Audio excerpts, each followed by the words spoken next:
Hello बच्चों, कहाँ चूहे पकड़ने के काम में लग रहे हो यार? बाहर निकलो उससे। My name is Manoj Singh Chandel और आप देख रहे हैं अपना प्यारा सा YouTube channel MP board physics 12। छोड़ दिए चूहे पकड़ना आपने। देखिए, शुरू करते हैं आज का वीडियो लेक्चर। और आज का हमारा टॉपिक है एप्लीकेशंस ऑफ गाउस थ्योरम। हमने पिछले वीडियो लेक्चर में गाउस थ्योरम के दो एप्लीकेशन पढ़े थे। एक तो लीनियर चार्ज की वजह से जो है इलेक्ट्रिक फील्ड इंटेंसिटी कितनी होती है, और एक जो है बाय गाउस थ्योरम हमने कूलॉम इनवर्स स्क्वायर लॉ को प्रूव करा था। ओके, आज का नया एप्लीकेशन जो है उसमें हमको electric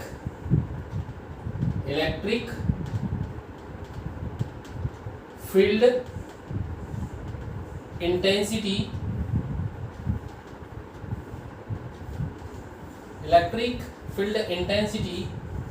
due to a infinite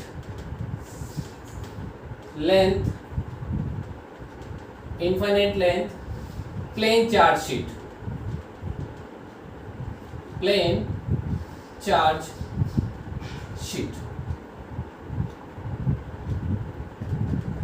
it means अपने को infinite length plane charge sheet की वजह से इलेक्ट्रिक फील्ड इंटेंसिटी फाइंड करनी है एक अनंत लंबाई के समतल आवेशित चादर के कारण विद्युत क्षेत्र की तीव्रता ज्ञात करनी है, और उसमें हमारी हेल्प करेगा गाउस थ्योरम।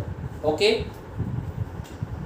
सोल्व करते हैं धीमे धीमे। आज का काम शुरू करते हैं। सबसे पहले हमको डायग्राम की आवश्यकता होगी। तो इनफाइनाइट लेंथ हमको प्लेन चार्ज शीट बनाना है। अब प्लेन चार्ज शीट क्या होती है, थोड़ा सा आप देखिए। यहां पे देखिए कि अगर मान लो मैंने ये सरफेस लिया, ये सरफेस बहुत थीन होना चाहिए। ये थीन सरफेस एक तरह से ये प्लेन शीट है, प्लेन शीट की तरह इसको हम ड्रा करेंगे यहाँ पे, और इसके अंदर सरफेस चार्ज डिस्ट्रीब्यूशन करेंगे, जो कि मैंने आपको कल बताया था पिछले वीडियो लेक्चर में कि जो चार्ज डिस्ट्रीब्यूशन होता है वो तीन तरह से होता है। लीनियर है तो लीनियरली चार्ज डिस्ट्रीब्यूट होता है, अगर सरफेस के फॉर्म में है तो सरफेस चार्ज डिस्ट्रीब्यूशन होता है, और अगर नॉन कंडक्टिंग मटेरियल है तो वॉल्यूम के रूप में चार्ज डिस्ट्रीब्यूशन होता है, आयतन के रूप में चार्ज का वितरण होता है। ओके, ड्रा करें। देखिए, प्लेन शीट बनाना है, धीमे धीमे धीमे धीमे ड्रा करते हैं। ओहो, अच्छा लग रहा है, ओब्वियसली लगेगा इसी मैं जो बना रहा ये प्लेन चार्ज शीट अपन ने बनाई। इसको इनफाइनाइट तक पहुंचा देते हैं अपन। अब ये इनफाइनाइट का मतलब भी आपको समझाऊंगा, इनफाइनाइट क्या होता है। अब पूरे सरफेस में, ये जो सरफेस मैंने अभी आपको समझाया था, इसमें चार्ज यूनिफॉर्मली डिस्ट्रीब्यूट है इस तरह से। आज कैसा लग रहा है? अच्छा ही लग रहा होगा। डिस्ट्रीब्यूट कर दिया, धीमे धीमे डिस्ट्रीब्यूट कर रहे हैं। ओके, अब अपने को इस सरफेस के अराउंड किसी न किसी डिस्टेंस पे एक पॉइंट कंसीडर करना होगा, और उस पॉइंट पर हम गाउस थ्योरम को यूज करके इलेक्ट्रिक फील्ड इंटेंसिटी को फाइंड करेंगे, विद्युत क्षेत्र की तीव्रता को ज्ञात करेंगे। तो अपन यहां से जो है छोटी सी डिस्टेंस इस सरफेस से x डिस्टेंस पर, यहां पर मैंने एक पॉइंट P ले लिया है। इस P पॉइंट पर हमको इलेक्ट्रिक फील्ड इंटेंसिटी फाइंड करनी है। अब गाउस थ्योरम का ये रोल है कि अगर हमको किसी पॉइंट पर इलेक्ट्रिक फील्ड इंटेंसिटी फाइंड करनी है तो उसके अराउंड हम गाउसियन सरफेस को कंसीडर करते हैं, और गाउसियन सरफेस से हम उसका क्लोज्ड इंटीग्रेशन निकाल के हम इलेक्ट्रिक फील्ड इंटेंसिटी को फाइंड कर सकते हैं। तो उसके लिए हमको सिमेट्रिकल गाउसियन सरफेस की आवश्यकता होगी। तो यहाँ पे आप देखिए, सिमेट्रिकल या आइडेंटिकल गाउसियन सरफेस हम कैसे बनाएंगे। तो यहाँ से इतनी डिस्टेंस पे लिया है तो भैया इधर भी तो होगा, इधर भी तो एक से डिस्टेंस पे हमको एक पॉइंट P लाइज करना होगा, और इन दोनों पॉइंट को मिलाने वाली हमको एक गॉसियन सरफेस को कंसीडर करना होगा। तो वो जो गॉसियन सरफेस में कंसीडर करूंगा वो सिलेंड्रिकल बनाऊंगा, क्योंकि सिलेंड्रिकल जो गॉसियन सरफेस होगी उसमें सिमेट्री होगी। सिमेट्री का मतलब यह है कि जैसे ये चार्ज है तो यहां से इलेक्ट्रिक फील्ड इंटेंसिटी की डायरेक्शन इस ओर है, दिख रहा होगा आपको, और इस सरफेस को मैं ए मान लेता हूं, इस सरफेस को भी मैं ए मान लेता हूं, और इस सरफेस का जो एरिया वेक्टर होगा वो भी इसी डायरेक्शन में होगा, और उसको मैं यहाँ पे DA कंसिडर कर लेता हूँ। यहाँ पर भी इस इलेक्ट्रिक फील्ड इंटेंसिटी की जो डायरेक्शन होगी ये होगी, और इसका जो एरिया वेक्टर होगा वो DA इसी डायरेक्शन में होगा, क्योंकि मैंने आपको कल समझाया था कि ये प्लेन सरफेस है, तो इससे परपेंडिकुलर आउटवर्ड्स जो है इसका एरिया वेक्टर होगा। ओके, डायग्राम में आपको समझ में आ रहा होगा कि इस P पॉइंट पर हमको इलेक्ट्रिक फील्ड इंटेंसिटी फाइंड करनी है, P पॉइंट पर इलेक्ट्रिक फील्ड इंटेंसिटी फाइंड करनी है। गॉसियन सरफेस हमारे पास बन गई है। अब ये जो गॉसियन सरफेस है ये सिलिंड्रिकल है। अब आपको यहाँ पे बताना है कि ये जो प्लेन शीट है ये इन्फिनिट कैसे है। तो इन्फिनिट डिपेंड करता है कि जो हमारा ऑब्जर्वेशन पॉइंट है, जिस पॉइंट पर हमको इलेक्ट्रिक फील्ड इंटेंसिटी फाइंड करनी है, अगर उसकी जो डिस्टेंस है शीट से वो उस शीट की डायमेंशन की कंपेयर में अगर बहुत छोटी है, तो ऐसी पोजीशन में हम उस शीट को जो है इन्फिनिट मान सकते हैं। अरे भैया समझ लो, यहाँ पे एक चींटी बैठी है, अब वो चींटी ऐसे ऐसे चल रही है, तो वो चींटी शीट को देखेगी तो क्या मिलेगा उसको, पूरी शीट ही तो दिखेगी। अच्छी बात। अब इन्फिनिट शीट है, निकालते हैं पॉइंट पर इलेक्ट्रिक। तो गाउस थ्योरम का सबसे जो इंपोर्टेंट जो फायदा अपने को ये है कि जिस पॉइंट पर हमको इलेक्ट्रिक फील्ड इंटेंसिटी फाइंड करना है उसका सबसे पहले क्लोज्ड इंटीग्रल करना। क्लोज्ड इंटीग्रल क्या होता है, vector E dot vector DA मतलब जो सरफेस हमने लिया था वो, okay, is equal to charge upon epsilon naught. अब ये जो चार्ज है ये सरफेस के रूप में डिस्ट्रीब्यूशन है, तो सरफेस चार्ज डेंसिटी हमको लेके चलना होगा। सपोज कर लेते हैं कि जो इस सरफेस के ऊपर जो सरफेस चार्ज डेंसिटी है वो सिग्मा है। ओके, आवेश का जो पृष्ठीय घनत्व है वो सिग्मा है। अब इस सरफेस को कुछ नहीं करना, अपने को इस सरफेस को ओपन करना है। ये क्लोज सरफेस है, क्लोज सरफेस को ओपन करेंगे, आप डायग्राम में आ जाए। ये प्लेन सरफेस है एक, ये प्लेन सरफेस है दो, और ये जो कर्व्ड सरफेस है मैंने आपको समझाया था कि सिलेंडर में क्या होता है, एक बार और बता देता हूं। ये देखिए आप, ये सिलेंडर बनाते हैं अपन, ये सिलेंड्रिकल सरफेस है, एक सरफेस ये है ऊपर की, एक सरफेस ये है, और ये जो मैंने घुमा के कर्व्ड सरफेस बनाई, तो तीन सरफेस सिलेंडर के अंदर होती है। बेलन के अंदर तीन पृष्ठ होती है, तीनों को अपन सोल्व आउट करेंगे।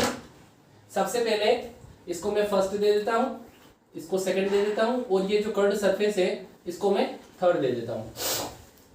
अब तीनों सरफेस के ऊपर हमको इसमें जरूरत होगी थीटा एंगल की।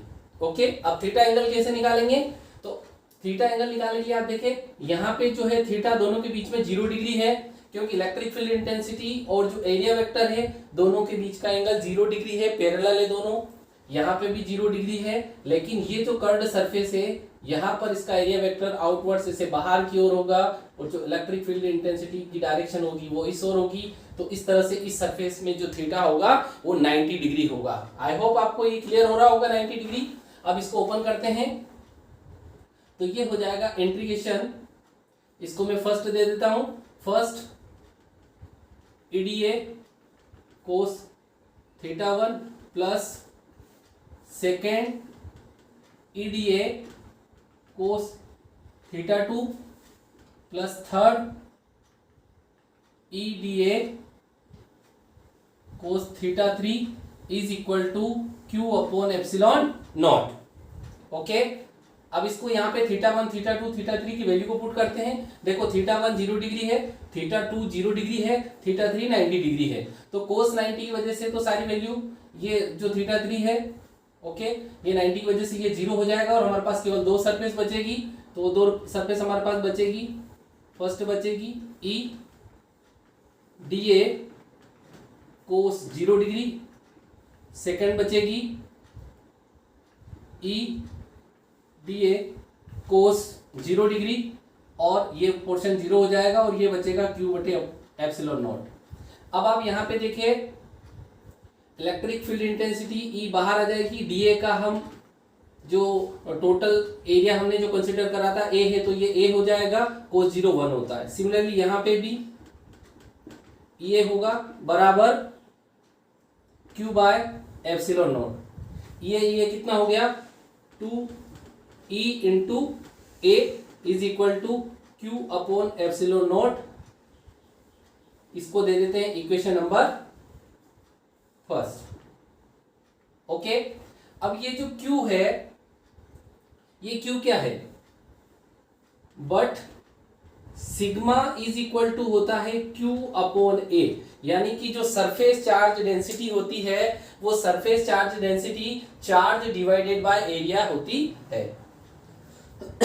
ओके तो sigma is equal to Q upon A, यहां से हम टोटल चार्ज निकाल लें तो total charge Q is equal to आ जाएगा सिग्मा इंटू A, ये वैल्यू को राइट कर देते हैं तो हमारे पास आ जाएगा 2E इंटू A बराबर चार्ज कितना हो गया टोटल सिग्मा इंटू A से A कैंसल आउट हो जाएगा तो हमारे पास बच गया E बराबर एप्सिलॉन नोट भी अपॉन में है इसमें एप्सिलॉन नोट, तो E इज इक्वल टू हमारे पास बचा sigma upon 2 epsilon naught. This is the final answer due to infinite plane charge sheet newton per coulomb, यानी कि प्लेन चार्ज शीट की वजह से जो इलेक्ट्रिक फील्ड इंटेंसिटी होती है वो सिग्मा अपॉन 2 एप्सिलॉन नॉट होती है। ये डिस्टेंस के ऊपर डिपेंड नहीं करती है, ये डिस्टेंस से इंडिपेंडेंट होती है। ओके फिर से रिवाइज कर देता हूं एक बार। हमको इनफाइनाइट प्लेन चार्ज शीट की वजह से जो है इलेक्ट्रिक फील्ड इंटेंसिटी निकालनी थी, तो सबसे हमने पहले डायग्राम को ड्रा करा, प्लेन चार्ज शीट शो करी, उसमें कुछ डिस्टेंस पे हमने पॉइंट P कंसिडर करा, उससे अराउंड हमने सिमेट्रिकल गॉसियन सरफेस, ये जो सिलेंड्रिकल गॉसियन सरफेस कंसीडर करा, और इस गॉसियन सरफेस को फिर हमने गाउस थ्योरम को यूज करके आप चाहो तो यहाँ लिख सकते हो बाय गाउस थ्योरम।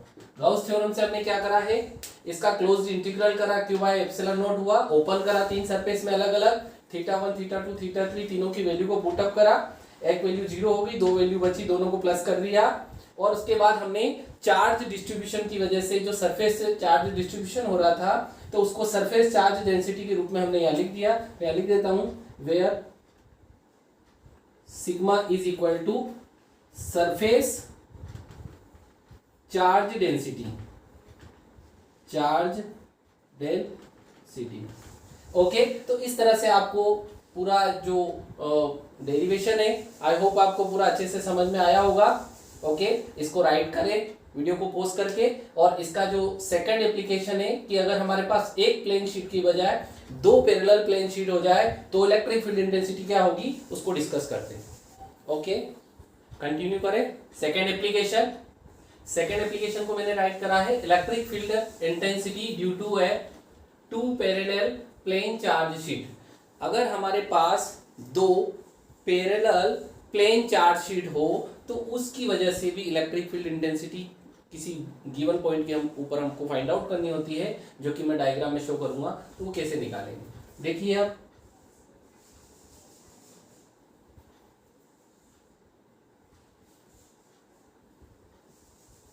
एक शीट हमने ये ले लिया, इसके ऊपर जो है प्लस चार्ज डिस्ट्रीब्यूट है, और इसके पैरेलल एक शीट ये ले लिया, इसके ऊपर माइनस चार्ज डिस्ट्रीब्यूट है, तो ऑब्वियसली इसकी जो चार्ज डेंसिटी होगी वो प्लस सिग्मा होगी और इसकी चार्ज डेंसिटी जो होगी वो माइनस सिग्मा होगी। ओके अब एक पॉइंट यहाँ पे हम कंसीडर कर लेते हैं, एक पॉइंट यहाँ पे कंसीडर कर लेते हैं, और एक पॉइंट यहाँ पे। ये तीन पॉइंट पर हमको इलेक्ट्रिक फील्ड इंटेंसिटी एग्जामिनर पूछ सकता है। इस पॉइंट को मैं ए नाम दे दूं, इसको बी नाम दे दूं और इसको सी नाम दे दूं। ओके अब एबीसी पॉइंट पे हमको जो इलेक्ट्रिक फील्ड इंटेंसिटी निकालनी है तो गाउस थ्योरम को यूज करके हम कैसे फाइंड आउट करेंगे जरा देखिए। सपोज सबसे पहले इस पॉइंट पर, तो चूंकि electric field intensity vector quantity है तो हम उसकी डायरेक्शन को शो कर देते हैं कि ये जो पॉइंट, ये सी जो पॉइंट है, इस प्लस चार्ज की वजह से यहाँ पे इलेक्ट्रिक फील्ड जो होगा वो आउटवर्ड्स इस डायरेक्शन में होगा, और इस नेगेटिव चार्ज की वजह से जो इलेक्ट्रिक फील्ड होगा वो टुवर्ड्स द चार्ज इस डायरेक्शन में होगा। इस बी वाले पॉइंट पर पॉजिटिव चार्ज की वजह से इलेक्ट्रिक फील्ड इंटेंसिटी जो है अवे फ्रॉम चार्ज होगा, और नेगेटिव जो है इसमें भी जो है टुवर्ड्स द चार्ज होगा। ओके इस वाले पॉइंट पर इलेक्ट्रिक फील्ड इंटेंसिटी की डायरेक्शन जो है पॉजिटिव की वजह से जो है इस डायरेक्शन में होगी आउटवर्ड्स, और नेगेटिव की वजह से जो है वो टुवर्ड्स द डायरेक्शन होगी। ओके अब सबसे पहले हम निकालते हैं electric field intensity, electric field intensity दिख रहा है आपको, electric field intensity at point A वाले पॉइंट पे निकाले हम। तो देखिए ए वाले पॉइंट पे इलेक्ट्रिक फील्ड इंटेंसिटी, आप यहाँ पे देखोगे अगर मैं प्लस चार्ज की वजह से इलेक्ट्रिक फील्ड इंटेंसिटी को E1 मान लूँ और माइनस चार्ज की वजह से इलेक्ट्रिक फील्ड इंटेंसिटी को E2 मान लूँ, तो ए पॉइंट हम देखेंगे कि E1 और E2 दोनों का मैग्नीट्यूड तो सेम है बट डायरेक्शन अपोजिट है। तो यहाँ पर जो नेट इलेक्ट्रिक फील्ड होगा is 0। Okay, similarly C point पर electric field intensity at point C is, यहाँ पर भी आप देखें पॉजिटिव की वजह से इलेक्ट्रिक फील्ड इंटेंसिटी E1 इस डायरेक्शन में, E2 इस डायरेक्शन में, तो जो नेट इलेक्ट्रिक फील्ड होगा रिजल्टेंट होगा वो 0 होगा। यहाँ पर भी सी पॉइंट पे भी इलेक्ट्रिक फील्ड इंटेंसिटी 0 होगी। बिटवीन में देखिए आप electric field intensity at point B, यहां पर इलेक्ट्रिक फील्ड इंटेंसिटी जो होगी वो दोनों प्लस होगी, E1 प्लस E2। ओके, और ये जो होगी हमने पिछले डेरिवेशन में हमने निकाला था इसके एप्लीकेशन में कि प्लेन चार्ज की शीट की वजह से जो इलेक्ट्रिक फील्ड इंटेंसिटी होती है वो सिग्मा अपॉन 2 एप्सिलॉन नॉट होती है।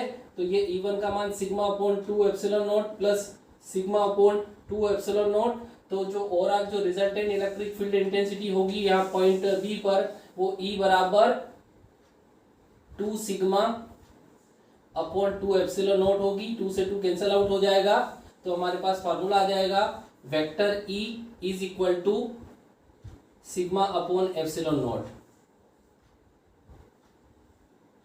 अब पिछले वाले एप्लीकेशन में और इस एप्लीकेशन में क्या डिफरेंस है कि पिछले वाले एप्लीकेशन में जो इलेक्ट्रिक फील्ड इंटेंसिटी आई थी वो सिग्मा अपॉन 2 एप्सिलॉन नॉट थी, बट अगर दो प्लेन चार्ज शीट है और दोनों पैरेलल है तो ऐसी कंडीशन में इलेक्ट्रिक फील्ड इंटेंसिटी जो होगी वो सिग्मा अपॉन एप्सिलॉन नॉट होगी newton per coulomb, where sigma is equal to surface charge density.